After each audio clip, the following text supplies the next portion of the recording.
Centre ಆಯಿತು DK Shivakumar ಅವರ ಸದಾಶಿವನಗರದ ನಿವಾಸ. ಡಿಕೆ ಶಿವಕುಮಾರ್ ನಿವಾಸಕ್ಕೆ ಸತೀಶ್ ಜಾರಕಿಹೊಳಿ ಆಗಮನ ಆಗಿದೆ. ಸತೀಶ್ ಜಾರಕಿಹೊಳಿ ಆಗಮನದ ಬೆನ್ನಲ್ಲೇ ಈಶ್ವರ್ ಖಂಡ್ರೆ ಅವರು ಕೂಡ ಬಂದಿದ್ದಾರೆ.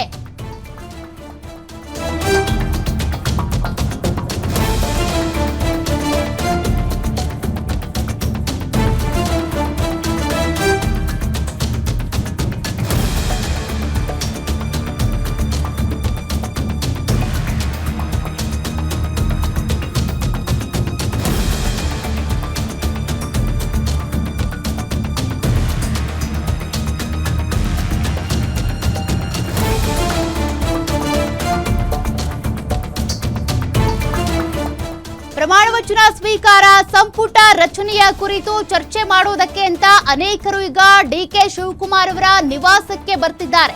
ಬೆಳಗ್ಗೆಯಿಂದಲೂ ಕೂಡ ಡಿಕೆ ಶಿವಕುಮಾರ್ ನಿವಾಸಕ್ಕೆ ಬರ್ತಿರುವಂತಹ ಶಾಸಕ ಶಿವಲಿಂಗೇಗೌಡ, ಚನ್ನರಾಜ ಹಟ್ಟಿಹೊಳಿ ಕೂಡ ಆಗಮನ ಆಗಿದೆ. ಈಶ್ವರ್ ಖಂಡ್ರೆ ಅವರು ಕೂಡ ಬಂದಿದ್ದಾರೆ ಅನ್ನೋ ಮಾಹಿತಿ. ಮತ್ತೆ ಈಗ ಪವರ್ ಸೆಂಟರ್ ಆಗಿದೆ ಡಿಕೆ ಶಿವಕುಮಾರ್ ಅವರ ಸದಾಶಿವನಗರದಲ್ಲಿರುವಂತಹ ನಿವಾಸ. ಬೆಳಗ್ಗೆಯಿಂದ ಕೂಡ ಅನೇಕರು ಬಂದು ಹೋಗ್ತಿದ್ದಾರೆ. ಅದರಲ್ಲೂ ಶಾಸಕರಿಗೆ ಮಂತ್ರಿ ಆಗುವಂತ ಆಸೆ, ಮಂತ್ರಿಯಾಗಿ ಕೆಲಸ ಮಾಡಿದಂಥವರಿಗೆ ಈಗ ಉಪಮುಖ್ಯಮಂತ್ರಿ ಆಗುವಂತ ಆಸೆ. ಹೀಗಾಗಿ ಡಿಕೆ ಶಿವಕುಮಾರ್ ಅವರ ಮನೆಗೆ ಬಂದು ಲಾಬಿ ಮಾಡ್ತಿದ್ದಾರೆ. ನಮಗೂ ಕೂಡ DCM ಸ್ಥಾನ ಕೊಡಿ ಅಂತ, ಮತ್ತೊಂದು ಕಡೆ ನಮಗೆ ಸಂಪುಟದಲ್ಲಿ ಅವಕಾಶ ಮಾಡಿಕೊಡಿ ಅಂತ. ಹೀಗಾಗಿ ಈಗ ಡಿಕೆ ಶಿವಕುಮಾರ್ ಅವರ ಸದಾಶಿವನಗರದ ನಿವಾಸ ಏನಿದೆ ಪವರ್ ಸೆಂಟರ್ ಆಗಿ ಮಾರ್ಪಟ್ಟಿದೆ. ಡಿಕೆ ಶಿವಕುಮಾರ್ ಅವರ ಮನೆಯಲ್ಲಿ ಅನೇಕರು ಲಾಬಿ ಮಾಡ್ತಿದ್ರೆ, ಇನ್ನೂ ಕೆಲವರು ಸಿದ್ದರಾಮಯ್ಯನವರ ಮನೆಗೆ ಹೋಗಿದ್ದನ್ನು ಕೂಡ ನೀವು ಬೆಳಗ್ಗೆ ಗಮನಿಸಿದ್ರಿ. ತಮ್ಮ ಆಪ್ತರನ್ನ ಅವರು ಕೈ ಬಿಡಬಾರ್ದು, ಅವರನ್ನೊಂದು ದಡ ಹತ್ತಿಸ್ಬೇಕು ಅನ್ನುವಂತ ಕಾರಣಕ್ಕೆ ಅನೇಕರು ಅಲ್ಲಿ ಹೋಗಿ ಕೂಡ ಲಾಬಿ ಮಾಡಿದ್ರು.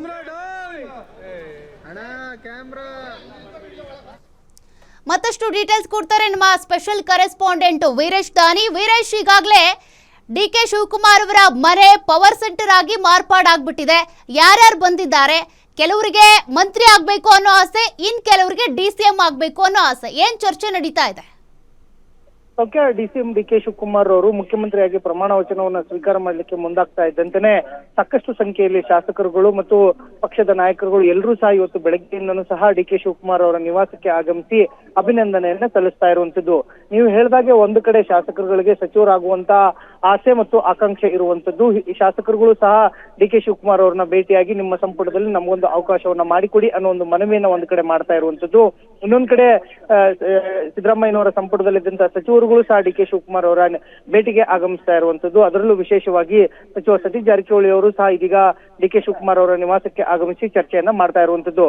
ಸತೀಶ್ ಜಾರಕಿಹೊಳಿ ಅವರ ಹೆಸರು ಒಂದು ಕಡೆ ಕೆಪಿಸಿಸಿ ಅಧ್ಯಕ್ಷ ಸ್ಥಾನದ ಆಕಾಂಕ್ಷಿ ಅಂತ ಹೇಳಿ ಓಡ್ತಾ ಇರುವಂತದ್ದು. ಇನ್ನೊಂದು ಕಡೆ ಡಿಕೆ ಶಿವಕುಮಾರ್ ಅವರು ಅವರ ಸಂಪುಟದಲ್ಲೇ ಸತೀಶ್ ಜಾರಕಿಹೊಳಿ ಅವರು ಸಹ ಉಪಮುಖ್ಯಮಂತ್ರಿ ಆಗ್ತಾರೆ ಅನ್ನೋ ಒಂದು ಮಾತುಗಳು ಇರ್ತಾ ಇರುವಂತದ್ದು. ಇನ್ನೊಂದು ಕಡೆ ಈಶ್ವರ್ ಖಂಡ್ರೆ ಅವರು ಸಹ ಈಗಷ್ಟೇ ಡಿಕೆ ಶಿವಕುಮಾರ್ ಅವರ ನಿವಾಸಕ್ಕೆ ಆಗಮಿಸಿ ಚರ್ಚೆಯನ್ನು ಮಾಡ್ತಾ ಇರುವಂತದ್ದು. ಈಶ್ವರ್ ಖಂಡ್ರೆ ಅವರು ಸಚಿವ ಸಂಪುಟದಲ್ಲಿ ಮುಂದುವರಿತಾರೋ ಇಲ್ವೋ ಅನ್ನೋದು ಸಾಕಷ್ಟು ಕುತೂಹಲಕ್ಕೆ ಕಾರಣವಾಗ್ತಾ ಇರುವಂತದ್ದು.